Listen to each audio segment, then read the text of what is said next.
प्राचीन समय की बात है।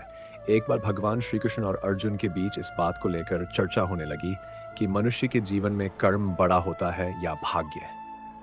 अर्जुन ने कहा था, मुझे लगता है कि भाग्य बड़ा होता है।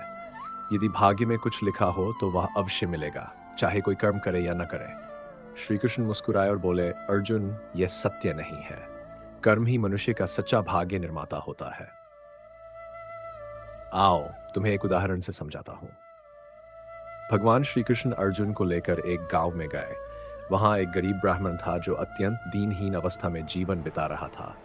उसका घर टूटा फूटा था, खाने के लिए अन्न नहीं था, लेकिन फिर भी वह हमेशा अपनी किस्मत को कोसता रहता था और सोचता था कि जब भगवान ने मेरी किस्मत में गरीबी लिखी है तो मैं क्या कर सकता हूं। श्री कृष्ण ने अर्जुन से कहा, अर्जुन, इस ब्राह्मण का भाग्य देखो। इसकी कुंडली में लिखा है कि इसे अपार धन प्राप्त होगा, लेकिन यह केवल भाग्य के भरोसे बैठा है और कोई कर्म नहीं कर रहा। आओ इसे एक मौका देते हैं।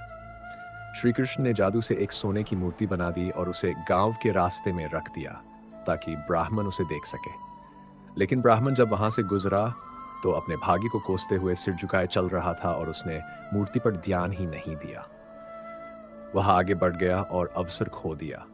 श्री कृष्ण अर्जुन से बोले, देखा अर्जुन, भाग्य में लिखा था कि इसे धन मिलेगा, लेकिन इसने कर्म ही नहीं किया, इसलिए अब भी गरीब ही बना रहेगा।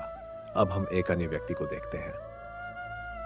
फिर वे दोनों एक लकड़हारे के पास गए जो रोज जंगल से लकड़ियां काटता और उन्हें बेचकर अपना जीवन यापन करता था। लकड़हारा कठिन परिश्रम करता था और कभी अपने भाग्य को कोसता नहीं था।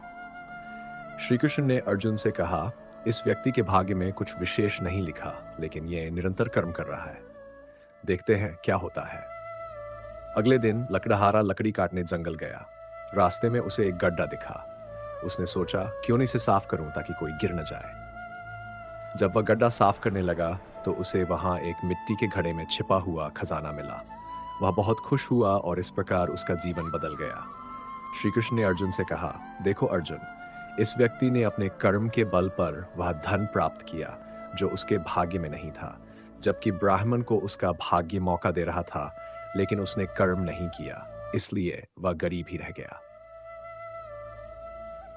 अर्जुन ने श्री कृष्ण के चरणों में गिरकर कहा, प्रभु, आज मैं समझ गया कि भाग्य केवल अवसर देता है, लेकिन उसे प्राप्त करने के लिए कर्म आवश्यक होता है। बिना